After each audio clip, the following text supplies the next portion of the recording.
Just imagine कि आप school में 8th क्लास के स्टूडेंट हो और 8th क्लास में आप अभी अभी पहुंचे हो। आप अपनी क्लास में सबसे लास्ट में आते हो।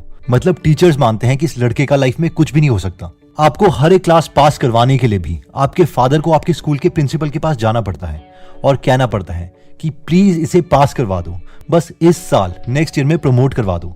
अब आप मुझे ये बताओ कि आप इस पोजीशन पर अपने को फेलियर मानोगे या नहीं, क्योंकि रियल डेटा तो यही है कि आप अभी तक क्लास में अच्छे से पास भी नहीं हुए हो। लाइफ में आपने अभी तक कोई एक्स्ट्राऑर्डिनरी अचीवमेंट शो नहीं करी है। इस सिचुएशन में बहुत से लोग शायद हार मान लेंगे, लेकिन हम एक रियल स्टोरी देखते हैं एक लड़के की जिसके साथ एग्जैक्टली ऐसा ही हो रहा था। बट 8th क्लास के पहले सेमेस्टर में उसके साथ कुछ डिफरेंट हो गया। उनके एक स्कूल के टीचर ने हॉल में ही सारे क्वेश्चंस के आंसर उसे दे दिए।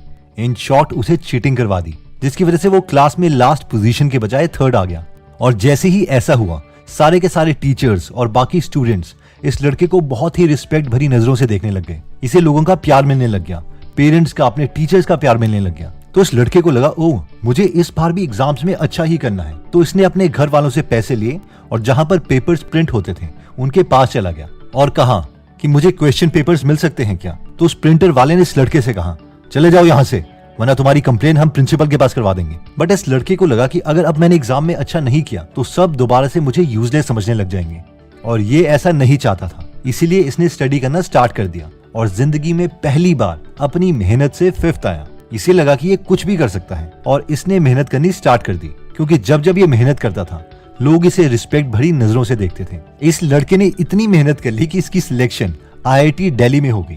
IITs में भी ये टॉप में नहीं आता था, बट बॉटम 10% में आता था। अब आप में से बहुत लोग सोच रहे होंगे कि यार वाह, ये तो काफी अच्छा रहा लाइफ में, बट अभी ये क्या कर रहा है। तो एक्चुअल में ये स्टोरी है दीपिंदर गोयल की। शायद आपने इनका नाम ना सुना हो, लेकिन इनकी $9.5 बिलियन की कंपनी जोमेटो का नाम जरूर सुना होगा। Yes, Deepinder Goyal was a failure till 8th। तो इस स्टोरी से हमारी लर्निंग ये है कि anyone can do it, the question is what makes you do it. यानी कर कोई भी सकता है, लेकिन सवाल ये है कि हमें खुद में कोई ऐसी मोटिवेशन ढूंढनी है ताकि हम खुद से काम करवा सके। हो सकता है कि दीपक की तरह हमें भी रिस्पेक्ट ही चाहिए हो।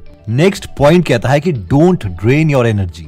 लास्ट हफ्ते अमेरिकन स्केटर नेथन चैन ने 2022 के ओलंपिक्स में गोल्ड मेडल जीता और सबके फेवरेट बन गए। इस 4 मिनट की फ्री स्केट परफॉर्मेंस में इन्होंने 5 क्वाड्रपल जंप्स की, जो कि बहुत ही मुश्किल है क्योंकि जंप्स आइस स्केट्स को पहन के होती है। एनीवेज, बहुत से लोगों ने इनके हैबिट्स के बारे में जानना स्टार्ट कर दिया कि ये क्या क्या करते हैं, लेकिन किसी ने भी ये नहीं पूछा कि ये क्या नहीं करते थे। क्या आपको पता है कि 2020 के ओलंपिक्स में चैन अपना मोबाइल साथ नहीं लेके आए थे ताकि उनकी ब्रेन एनर्जी खत्म ना हो, बल्कि फोन की जगह ये साथ में गिटार लेके आए थे। चैन ने कहा कि फोन में हमेशा मुझे सोशल मीडिया की पोस्ट देखने की क्यूरियोसिटी होती है, जिससे सारी एनर्जी ड्रेन हो जाती है। ऑब्वियसली हम में से सारे एथलीट्स तो है नहीं, लेकिन फिर भी चैन से हम लेसन सीख सकते हैं कि छोटी चमकती स्क्रीन ही हमारी लाइफ नहीं है और इसकी वजह से हम अपना पूरा पोटेंशियल अचीव नहीं कर सकते। इन शॉर्ट लर्निंग ये है कि we have to stay focused, और किसी भी चीज की प्रिपरेशन के दौरान ये सोशल मीडिया तो बंद करना ही पड़ेगा। नेक्स्ट प्रिंसिपल कहता है कि to learn you have to teach. ये है मोनीश पबराय का यूट्यूब चैनल। सवाल ये आता है कि he is a millionaire investor, इन्होंने यूट्यूब चैनल क्यों खोला हुआ है? क्या इन्हें यूट्यूब के एड से पैसे चाहिए या फिर कोई स्पॉन्सर चाहिए जिनके प्रोडक्ट से प्रमोट कर सके? ऑब्वियसली इनका टाइम इतना वैल्यूएबल है कि ना ही इन्हें यूट्यूब की एड से और ना ही कोई स्पॉन्सर की इनकम से इन्हें कुछ फायदा होने वाला है। मुनीश कहते हैं कि the best way to learn is to teach, यानी अगर खुद कुछ सीखना है तो पढ़ाना स्टार्ट कर दो। और यही रीजन है कि इन्होंने यूट्यूब चैनल खोल दिया है, और इवन बेस्ट यूनिवर्सिटीज में भी इसी रीजन की वजह से ये लेक्चर्स देते हैं। क्योंकि अगर इन्हें कोई लेक्चर देना है तो इन्हें अपने थॉट्स को वेल ऑर्गेनाइज करना पड़ेगा, और यही इस पॉइंट का लेसन है कि अगर हम कोई भी अच्छी बुक उठा लें, चाहे वो कैल न्यूपोर्ट की book how to become straight A student हो या फिर बारबरा ओकली की book a mind for numbers हो, इन सब में इसी कॉन्सेप्ट को अलग अलग तरीके से एक्सप्लेन किया गया है। कई लोग इसे एक्टिव रिकॉल बोलते हैं, यानी कोई भी कॉन्सेप्ट पढ़ने के बाद स्लो मोशन में फुल सेंटेंसेस में बुक बंद करके उस कॉन्सेप्ट को एक्सप्लेन कर दो। कई लोग इसे टीच टू लर्न मेथड बोलते हैं, लेकिन कुछ भी नया सीखने की यही बेस्ट टेक्निक है। चाहे आप मोनीश पबराई की तरह बेस्ट इन्वेस्टर बनना चाहते हो या फिर कैल न्यूपोर्ट की तरह MIT जैसे कॉलेज से PhD करना चाहते हो। नेक्स्ट अमेजिंग प्रिंसिपल आता है कि focus is for 5 minutes and not for hours. Policy बाजार के CEO यशीश दहिया कहते हैं कि बेशक मैंने IIT IIM क्लियर किया है और आयरन मैन रेस भी जीती है, और आप सब ये सोच रहे होंगे कि यार ये तो बहुत ही फोकस इंसान है, तभी तो इतनी सारी बड़ी चीजें अचीव कर पाया। लेकिन उनके अकॉर्डिंग बचपन में वो बहुत ही अनफोकस्ड थे। हर बार क्लास में वो खिड़की से बाहर देखते रहते और जिसके लिए टीचर्स उन्हें बार बार चौक से मारते और कहते, यशीश यहाँ पर देखो, क्लास में फोकस करो, तुम कर क्या रहे हो। यशीश बोलते हैं कि सालों तक मेरे साथ यही चलता रहा, लेकिन फिर मैंने एक बहुत ही इंटरेस्टिंग थिंकिंग मॉडल अपने लिए निकाला। मैं हमेशा खुद को यही बोलता था कि अब घंटों तक नहीं काम करना है, तुझे बस अगले 5 मिनट, सिर्फ 5 मिनट के लिए फोकस करना है। और फिर मैं घड़ी में टाइम देखता कि अगर अभी 7 बजे है, ठीक है, मैं अगले 5 मिनट यानी 7:05 तक ही मेहनत करूंगा। जितना होगा ठीक है, वरना नहीं होगा तो भी ठीक है। और ऐसा करने से उनके अगले 5 मिनट बहुत ही फोकस पढ़ाई होती थी। फिर दोबारा से वो खुद को पक्का यकीन दिलवा देते कि अब वो 7:05 से 7:10 तक ही पढ़ेंगे। और अगेन वो अगले 5 मिनट तक अपनी पूरी एनर्जी उसमें फोकस कर देते और ऐसा करते करते वो दिन के 6-7 घंटे आईआईटी की प्रिपरेशन के लिए दे देते। And that's it. इसी स्ट्रैटेजी से उन्होंने इंडिया की सबसे डिफिकल्ट एग्जाम्स, आईआईटीज और आईएम्स को क्लियर किया और साथ में $1 बिलियन की कंपनीज भी बना दी। तो इसमें हमारी लर्निंग ये है कि डिवाइड एंड रूल, जिस स्ट्रैटेजी से अंग्रेजों ने हम पर राज किया, इसी स्ट्रैटेजी में बहुत बहुत ताकत है। अगर कोई भी काम हमें डिफिकल्ट लग रहा है तो हम उसे बहुत ही छोटे टुकड़ों में तोड़ सकते हैं। एंड आई प्रॉमिस वो काम बहुत ही आसान लगने लगेगा। नेक्स्ट लेसन कहता है कि डज पोमोडोरो टेक्निक वर्क। बहुत से आर्टिकल छपे हैं जो कंपेयर करते हैं पोमोडोरो टेक्निक को डीप वर्क से, और ये सवाल करते हैं कि इन दोनों टेक्निक में से बेटर टेक्निक कौन सी है। हम सबने पोमोडोरो टेक्निक पढ़ी है, जिसमें हमसे कहा जाता है कि 25 मिनट तक काम करो और 5 मिनट का रेस्ट लो, या फिर 50 मिनट के लिए कोई काम करो और 10 मिनट का रेस्ट लो। जबकि डीप वर्क हमें 4 तरीके बताता है और कहता है कि इनमें से कोई भी एक ऑप्शन चुन लो, जिनमें से फर्स्ट मेथड है मोनेस्टिक अप्रोच, यानी जब तक पूरा टारगेट ना अचीव हो जाए हम कुछ और लाइफ में करेंगे ही नहीं, चाहे इसके लिए 2 साल लगे या 4 साल। सेकंड है बाय मॉडल अप्रोच, हर रोज 4 से 6 घंटे अपना मोबाइल बंद करके काम करो और उसके बाद एंजॉय करो फुल ऑन। नेक्स्ट है रिदमिक अप्रोच। एक तरह से ये पोमोडोरो टेक्निक की तरह ही है कि 90 मिनट्स के लिए यानी 1.5 घंटे तक फुल फोकस स्टेट में काम करो और फिर 20-25 मिनट का रेस्ट लो। और चौथी टेक्निक जो डीप वर्क हमें बताती है वो है जर्नलिस्टिक अप्रोच। ये उन लोगों के लिए है जो बहुत ही बिजी लोग हैं, जिन्हें बिल्कुल भी फ्री टाइम नहीं मिलता। तो अब सवाल ये है कि ये लोग कैसे मेहनत करें, ये लोग अपने गोल तक कैसे पहुंचे। ये टेक्निक कहती है कि बीच बीच में अगर इनके पास सिर्फ 15 मिनट भी हैं तो उन्हें भी ये यूटिलाइज कर सकते हैं। इसका एक एग्जाम्पल है कि अगर इन्हें कुछ भी स्टडी करना है या कोई कोर्स या लेक्चर देखना है तो उनके स्क्रीनशॉट या वो कोर्सेज अपने मोबाइल में सेव करके रखेंगे और जब भी इन्हें 10 या 15 मिनट फ्री मिले ये उन्हें देख लेंगे, ताकि बॉल कीप्स ऑन मूविंग।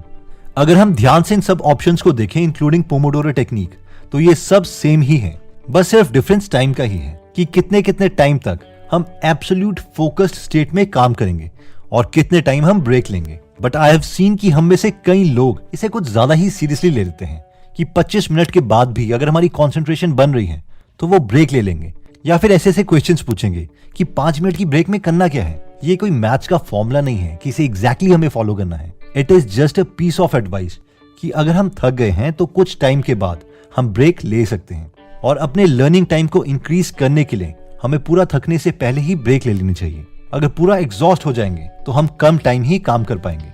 तो एक बार हम जल्दी से सारे कॉन्सेप्ट्स को रिवाइज कर लेते हैं, और अगर आप चाहें तो आप इनके स्क्रीनशॉट्स ले सकते हैं ताकि बाद में आप इन्हें रिवाइज कर सकें। तो सबसे पहले हमने देखा था कि anyone can do it, the question is what makes you do it. इसमें हमने बिंदर गोयल की स्टोरी देखी थी कि 8th क्लास तक उन्हें सब लूजर मानते थे, लेकिन जिस वक्त उन्हें पता चल गया कि लोग उन्हें रिस्पेक्ट करते हैं अगर उनके अच्छे मार्क्स आएंगे, तो उन्होंने स्टडी करना स्टार्ट कर दिया और आईआईटी में सिलेक्शन भी हो गई। साथ में आज इतनी बड़ी कंपनी के वो फाउंडर हैं। तो इसका मतलब ये है कि कैपेबिलिटी तो सब में है, बस हमें ये फाइंड करना है कि हम खुद को क्या रिवॉर्ड दे सकते हैं ताकि हम खुद से काम करवा सकें। सेकंड पॉइंट था कि डोंट ड्रेन योर एनर्जी। इसमें हमने अमेरिकन स्केटर और 2022 ओलंपिक विनर नेथन चैन की स्टोरी देखी कि ओलंपिक्स के टाइम में वो अपना मोबाइल घर ही छोड़ के आए थे।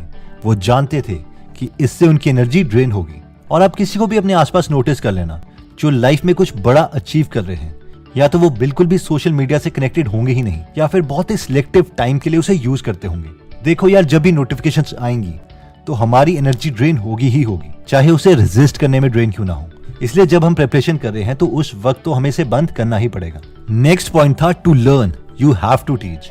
इसमें हमने देखा था कि मोनीश पब्राय जैसे मास्टर इन्वेस्टर्स इस प्रिंसिपल पर इतना विश्वास करते हैं कि सिर्फ इस प्रिंसिपल को फॉलो करने के लिए उन्होंने अपना यूट्यूब चैनल भी खोल दिया है, क्योंकि वो जानते हैं कि किसी को 10% नॉलेज देने के लिए भी उन्हें 100% प्रिपरेशन करनी पड़ेगी। ये भी बहुत अच्छा हैक है खुद से मेहनत करवाने का। नेक्स्ट पॉइंट है कि focus is for 5 minutes and not for hours. इसमें हमने पॉलिसी बाजार यशेश दहिया की स्टोरी देखी थी कि कैसे पहले उनका भी फोकस नहीं बनता था और इसीलिए क्लास में भी उनके टीचर्स उन्हें चौक फेंकते थे, बट उन्होंने खुद से काम करवाने के लिए एक नई ट्रिक का सहारा लिया और वो ये थे कि उन्होंने डिसाइड किया कि वो अगले 5 मिनट के लिए खूब मेहनत करेंगे, फोकस्ड वे में स्टडी करेंगे और ऐसे ही 5-5 मिनट करते करते वो रोज 6 से 7 घंटे निकाल लेते थे और इसी स्ट्रैटेजी से उन्होंने IITs और IIM जैसे मुश्किल एग्जाम्स को क्रैक किया। नेक्स्ट पॉइंट कहता है कि does Pomodoro technique actually works? तो इसका आंसर हमने देखा था कि यस भी और नो भी। यस इसीलिए है कि अपनी परफॉर्मेंस बढ़ाने के लिए हमें ब्रेक लेना ही पड़ेगा। अगर पूरे थक के हम ब्रेक लेंगे तो ज्यादा आउटपुट नहीं दे पाएंगे, लेकिन क्या एग्जैक्टली 25 मिनट या 50 मिनट के बाद ही ब्रेक लेना है? तो ये कोई मैथ्स का फॉर्मूला नहीं है। इसे हम खुद के माइंड और बॉडी को देख के समझ सकते हैं और उसके अकॉर्डिंग ब्रेक ले सकते हैं। अगर आप खुद को स्टडी के टाइम में या कुछ बड़े गोल अचीव करने की जर्नी तक मोटिवेट रखना चाहते हैं तो आपको हम एक बेस्ट फ्रेंड देना चाहेंगे और वो है गीगल एप्लीकेशन, जहां पर हिंदी में बेस्ट मोटिवेशनल बुक समरीज हैं, जो ना ही सिर्फ आपको बेस्ट हैक सिखाएगी पर साथ ही में कभी भी औरों की तरह नेगेटिव वर्ड्स नहीं बोलेगी। इसे यूज कर आप खुद के लिए अलग से पॉजिटिव जोन बना के रख सकते हैं। तो अगर आप ऐसे बेस्ट फ्रेंड को लूज नहीं करना चाहते तो आप गीगल एप्लीकेशन डाउनलोड कर सकते हैं। इसका लिंक मैं डिस्क्रिप्शन और फर्स्ट कमेंट में दे दूंगा। आपके पास चाहे एंड्रॉइड फोन हो या iOS ऐप हो, ये दोनों के लिए अवेलेबल है। दोस्तों, अगर आपको लगता है कि ये वीडियो आपके किसी फ्रेंड या फैमिली मेंबर की परफॉर्मेंस को इंप्रूव कर सकती है तो इस वीडियो को जरूर उनके साथ शेयर करें, क्योंकि one great idea can truly change our lives. Anyways दोस्तों, अगर आप ऐसी नॉलेजेबल वीडियोस मिस नहीं करना चाहते तो सब्सक्राइब करने के बाद बेल का बटन दबाना मत भूलिएगा। आप कमेंट करके ये भी बता सकते हैं कि आप नेक्स्ट वीडियो किस टॉपिक पर चाहते हैं। जल्दी हम आपसे दोबारा मिलेंगे। जय हिंद।